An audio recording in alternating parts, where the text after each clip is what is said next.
Welcome back to the channel, everybody. I am Mick Alfany. We have a lot of big news today. There's some exciting stuff happening. As usual, you know, I like when people used to say that. They don't say usual. When they wanted to put a little flair on it, they say usual. Yeah. This article here is from the cryptobasic.com and it's titled Ripple Swell. Ripple partners with Rocket Fuel as XRP price rise. Did it go up? I thought it went down. I don't know what's going on anymore. I have no idea. Maybe at the time of this article, it went up, I suppose. I know Bitcoin was doing pretty good. I saw Bitcoin doing well. I'm not sure what commodities are doing right now. I didn't really check the charts today. It was more of a relaxed day, but let's read this little tidbit here. Relaxed day for me. It says, as announced in the Ripple Swell event, Ripple has entered into a partnership with Rocket Fuel to integrate its payment network across its product suite. All right. As long as it's beneficial to XRP in some way, I'm all for it. It says blockchain payments company Ripple is expanding its horizons. At the ongoing Ripple Swell conference, Ripple announced that it has partnered with fellow San Francisco payments company Rocket Fuel. The new partnership will see Rocket Fuel integrate the Ripple payments network across three. Talk that money to me. 3 of them? Okay. 3 major payment products catering to e-commerce merchants and B2B payments. And things are going to be rapidly getting even more digital, if you could even believe that. You know, and another thing. It's very interesting. I'm not sure the scope of how much Rocket Fuel covers, but globally, there's a lot of countries that are going full digital, not because they have to, but, you know, a lot of people don't want to deal with physical legal tender anymore. They just don't. I've been reading a lot about this. So, you know, a lot of countries' populations are just willingly going over to just fully digital. They're just using their phones, tapping and paying, you know, so that could be something. That's a lot of potential volume that any of these bank coins can move, whether Stellar, XRP, Algorand. I want them all to win. If any of them that win, I win, right? Any of those bank coins win, I win. That's how I look at it. Same thing with any of these top commodities. Like I want them all to win. I want gold to win. Gold wins, silver wins, platinum wins. I'm in there. You know what I mean? So anyway, just little random thoughts. Let's keep going. We got some good stuff here. The new partnership will see Rocket Fuel integrate Ripple payments. All right, we read that part. Specifically, Rocket Fuel will add Ripple payments to its, quote, pay in commerce, unquote, and, quote, mass payout, unquote, offerings. Now, I showed you yesterday why one reason, maybe 2 or 3, I don't know, but a few reasons why XRP is the best thing they have on the XRPL. To use anything else is futile and it's ridiculous. Nothing on the XRPL is better than XRP. And really, we could extrapolate that to the bulk of crypto. There's not many that rival XRP. When it comes to simplicity, when it comes to effectiveness, that's how it is. And then I should have posted the other little article I had, but you can look it up yourself, where Ripple made it clear years ago that they wanted the banks to use XRP as their own personal Bitcoin. Look it up. I'm not just saying that. I don't just talk. We had this old saying a long time ago. I used to hear the older folks say this, talking out the side of your neck. I don't know where that originated from, but I'm not just talking out the side of my neck.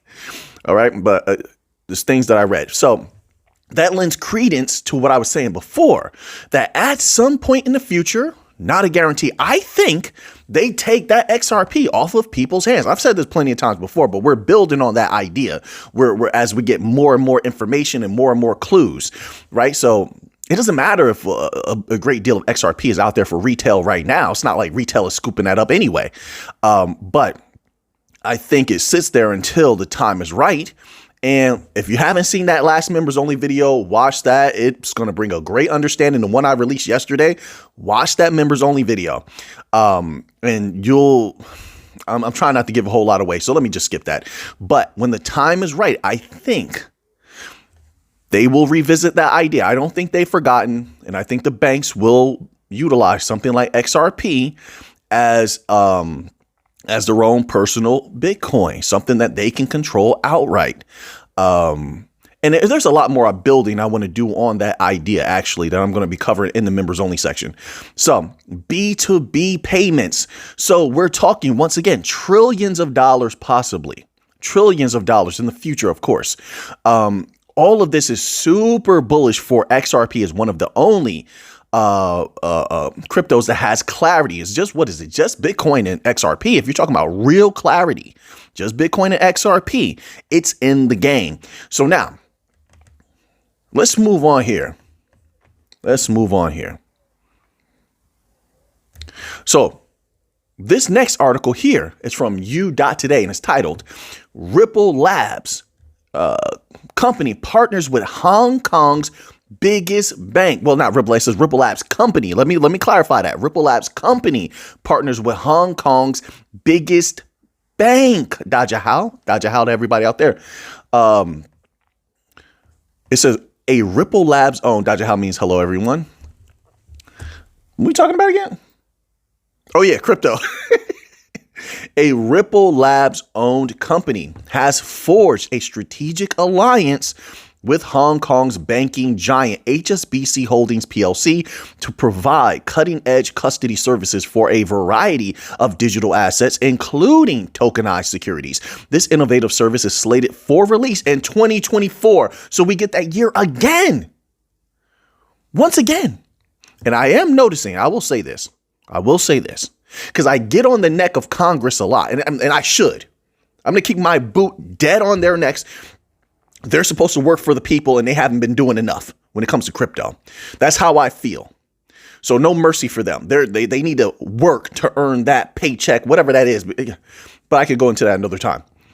They've been making little movements towards maybe issuing clarity for crypto. So we'll see how that goes. I'm just monitoring things for now, but I'm hearing some things. I need to see them actualized.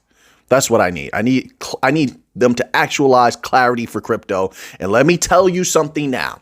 If we hear that catalyst where they issue clarity on crypto at some point, which is going to be a war, that's going to be a battle. I'm hoping we can make a big push and get that done in 2024, 2025. I'm hoping. But if you hear that, I'm telling you now, bank coins, in my humble opinion, it's not a guarantee. I'm not a financial advisor and I'm not in control of any bank coins, but I think they will explode at that time. Explode. There will be nothing holding them back. Nothing. They have everything built out already, And of course, they're not the only ones. I think sometimes people take what I say and they just and they feel as though maybe I believe that the bank coins are the only ones that take off. No, I cover plenty of utility coins. VeChain, I love VeChain. I love Polygon. I love Solana. I love Batcoin. There's plenty of utility coins I'm super bullish on, and I'm holding a ton of them.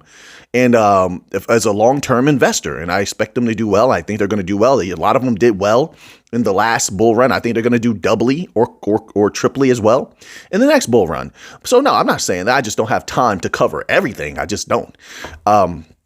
So it says here, Ripple Labs through its acquisition of the tech firm Medico will be instrumental in ensuring the secure storage of digital assets. This service is not standalone. It will enhance HSBC's existing digital asset solution, like the HSBC Orion platform for asset issuance and the recently unveiled tokenized gold system. You know what I would love, and I hate to say it, I'm telling you right now, I would love for, I think Ripple builds around the rest of the world at a rapid pace throughout 2024, towards the end of 2024.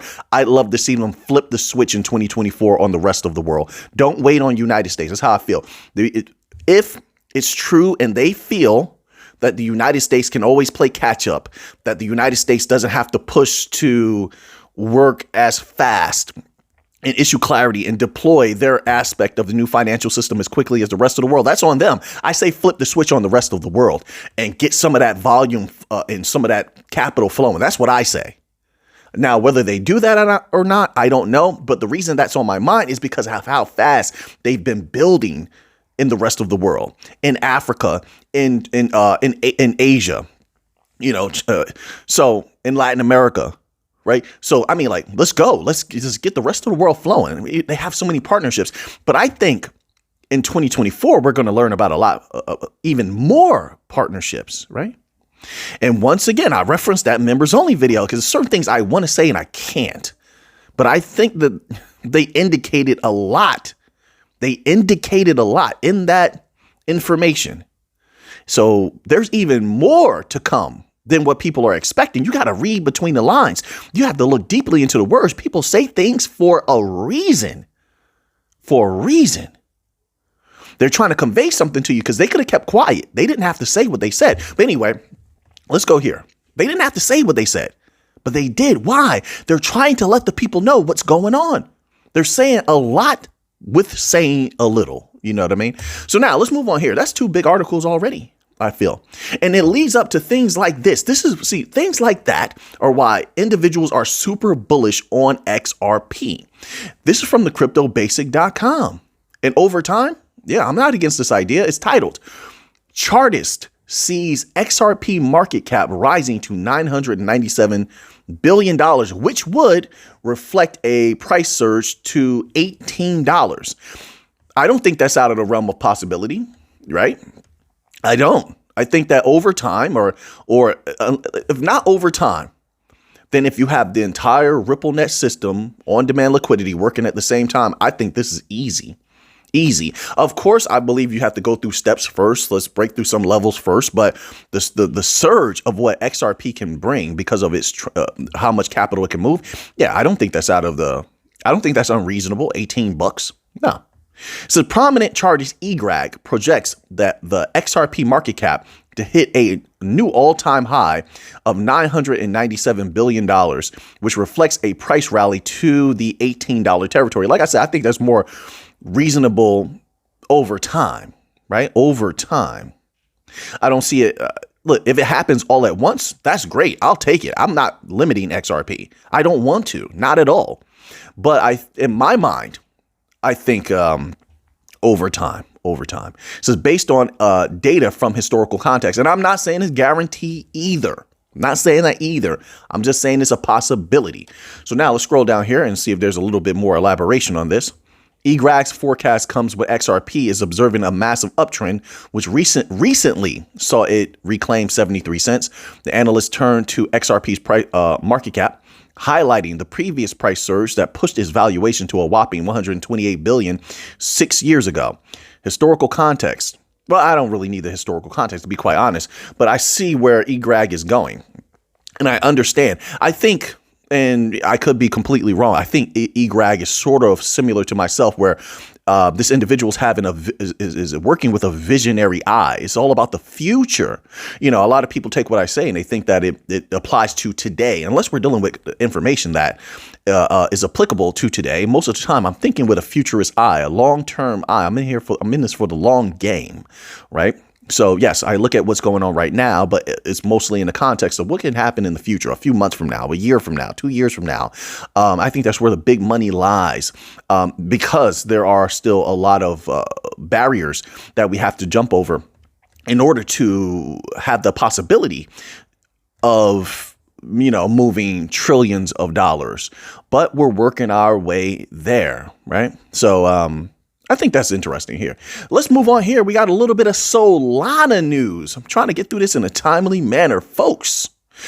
This is from coinpedia.com. Random thought, man, I miss old school music. Old school R&B was the best. Grown folks music, I miss that stuff, man. I like, what happened? I guess I really can't speak on modern music because I don't really listen to modern music. I really don't. I have no interest in modern music. It just lacks substance, just my humble opinion. You could disagree. I'm perfectly fine with that. But I miss old school R&B. I miss old school pop music, even though sometimes that old school pop music is a little bit cringy. Sometimes a little bit annoying, but I love there was differentiation in the world. Everybody didn't sound the same. It was a beautiful, world of differences, right? You had a variety, right? I like variety. I do. I miss the old school pop punk like Blink-182, Sum 41. Where are these bands now? Bands like that. Blink-182. I love Blink-182. Sum 41. And it took me a while to get used to Sum 41. I'm going to tell you right now. Alien Ant Farm. Anybody remember Alien Ant Farm? Like the Smooth Criminal remix that they did. I like stuff like that. You had a lot of different styles of rap back then. You had the backpack rappers. Do they even exist anymore? But they just rap about life. You had gangster rappers. Like there was so much variety. I missed that, you know? And maybe it still exists. Maybe I'm just not up on game, as they say, right? Anyway, oh man, that's just, I have thoughts sometimes, you know what I mean? Like you're my people. So if I don't talk to you, who I'm gonna talk to this? Talk about with, wait, what? Who am I gonna talk to about this? Hey, you get older, you start having too many thoughts at one time, you're going to start to trip over some words sooner or later. Oh, man, I love hanging out and chilling with you guys. I do. Anyway, let's get back to this business here. It says Solana price trend sustains above the $40 mark, teasing a trend continuation to $50 to the $50 mark. What was Solana today? Because I could have sworn I have an article here. So I have another article about Solana. Let's slide that over. It says Solana reaches $41. Didn't it go much higher? I didn't look at the charts today, everyone. I didn't. I thought, and I could be completely wrong, didn't Solana reach $47? Am I wrong in that? Anyway, let's read this little tidbit here because Solana is doing great. I'm loving what it's doing. I'm very bullish on it. It says, as its Solana's price continues to soar, inquiries have arisen regarding the reaction of the Solana ecosystem to this surge. You know, listen, man, I love what Solana is doing. A lot of people, a lot of article writers said Solana was dead when I was telling people I was super bullish on Solana a few months ago. Same thing with Chainlink. And I said, hey, look at what Chainlink's doing. These are catalysts for success. And a lot of article writers were saying Chainlink was, was dead and it would never go high again. I read them and they're doing well. I'm very happy with that. It's showing the chart they have here is showing about $41, $42 or so. But this is an old chart. It's like a screenshotted chart. So it's not up to date. The Jarvis Labs team highlights that a new wave of projects injects liquidity into Solana's ecosystem, offering hope for its growth. Notably, these projects have been launched within the past year, leading to a diverse ecosystem rather than a concentration of similar offerings. Among the top gainers in TVL, seven projects emerged recently, contributing to Solana's expanding landscape. Several projects have caught the attention within Solana's ecosystem, showcasing their potential drive growth. It says Jito, like what they wrote this very strange. Very strange. They're like the rhythm is like off. You know how some sentences have a rhythm and it flows, but these just don't have a rhythm. It's like it's like the difference between break dancing and crump dancing. Is like one, they both have a rhythm, truth be told, but like break dancing is a more smooth, natural rhythm. With crump dancing is like it's you're dancing in between the beats. So that's what reading this article feels like. It says Jito, a liquid staking provider, offers maximum extractable value rewards alongside staking yields. Listen, a lot of the projects on Solana sound pretty solid. You have a lot of big institutions that are interested in Solana. I think they're going to do wonderful in the future.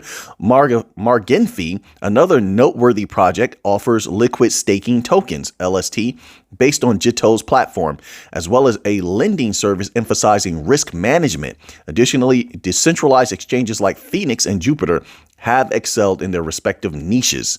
All right, so now let's move on here to a little bit more, Ripple news, Ripple and XRP news, a little bit more.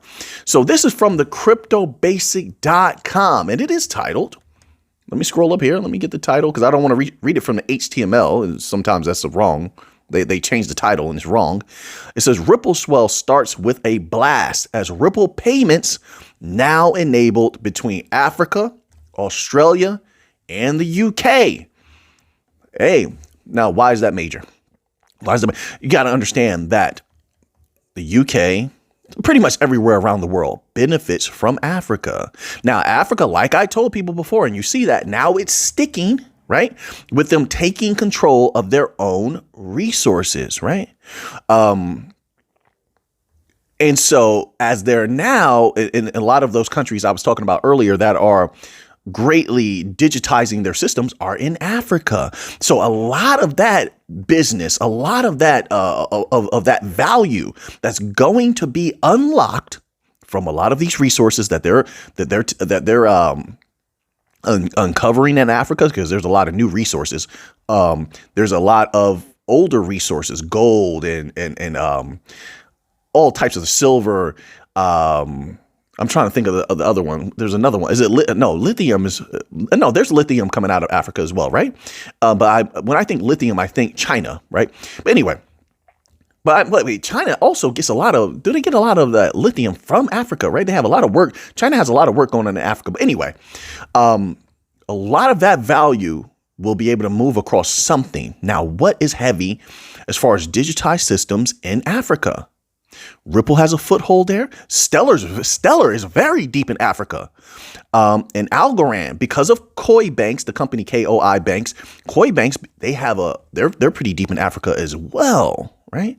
I mean, these bank coins are setting up something that is huge.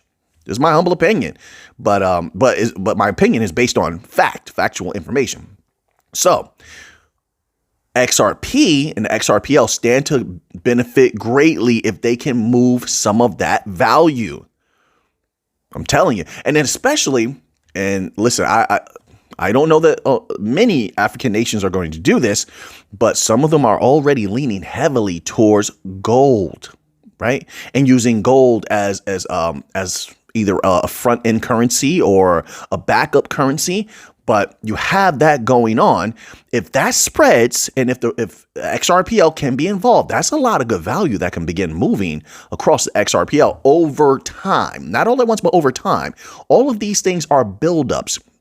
All of these infrastructures of the world, they take a lot of time to build and institute and float the idea and get people to use it.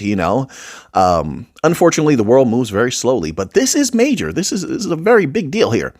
So it says this: Ripple partners with ONAFRIQ. I'm not sure how to pronounce that. ONAFRIQ. ONAFRIQ, how do you pronounce that?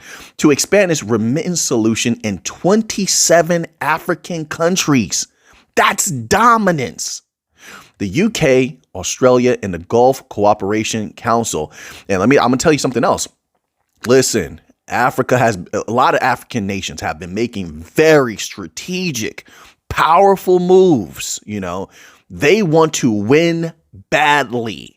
And they've been making a lot of good moves towards it. This is one example, partnering with a lot of different stellar companies and Algorand companies. Other examples, their rapid building of technologies, their rapid taking of control over resources. I mean, yeah, things are changing in the world. It says leading blockchain company Ripple Labs has announced a strategic partnership during the start of Ripple Swell with payments fintech ONAFRIQ to broaden its remittance capabilities. Under the partnership, ONAFRIQ will leverage Ripple's technology to facilitate crypto asset related payments in Africa and other regions. With Ripple's solution, ONAFRIQ has opened 3 new payment corridors in the UK, Gulf nations, and Australia. According to the announcement, Zazi Transfer will serve customers in Australia. We are so deep in Australia. That's another thing. And I find it so strange they're keeping that quiet. We had, the Reserve Bank of Australia. There's a few of them. Just type in Ripple in Australia. The article should pop up. All right. They should pop up. There's like 3 banks that we were working with in Australia already.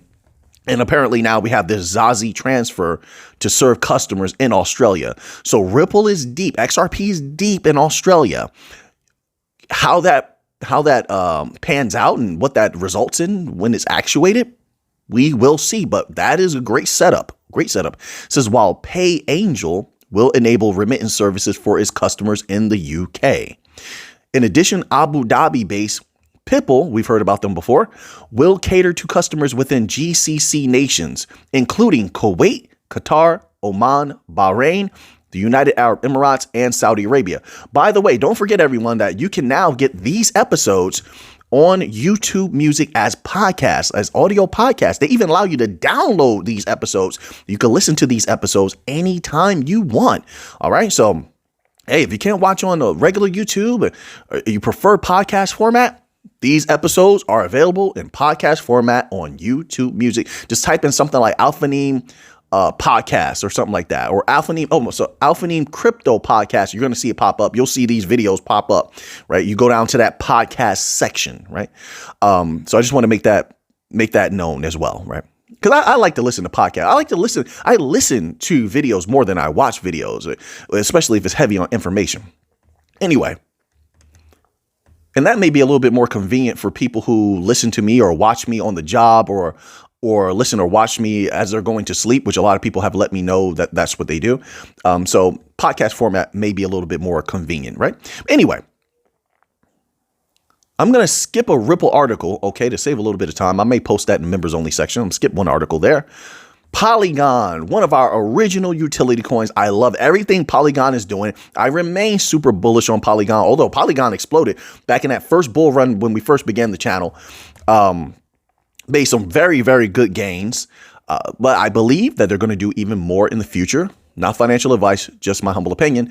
This is from CoinDesk.com, and it is titled Polygon Labs commences $85 million grant program to draw builders to its ecosystem. We saw a lot of this happen before with other companies like Ripple, Algorand, Stellar, and they were able to bring in a lot of really, really brilliant minds, brilliant companies to build on their blockchains. I think the same thing will happen for Polygon. It says Polygon Labs is offering $110 million of its native token Matic to projects in DeFi, gaming, and social media, among others. Ethereum scaling platform Polygon Labs has started a grant program to entice developers to build applications in its ecosystem. Polygon Labs is offering a total of $110 million of its native token Matic. They reiterate what they said at the top. Let's skip that part. Direct grants of up to 2 million Matic will be offered to later stage projects, Polygon Labs said in an email announcement on Thursday. Early stage projects can apply for so-called quadratic funding grants, whereby community members make donations that act as votes on where they are allocated. It says Polygon is one of Ethereum's blockchain's leading layer 2 networks, all-chain networks that help to make the layer 1 blockchain more scalable and efficient by reducing traffic and congestion. All right, so now let's move here.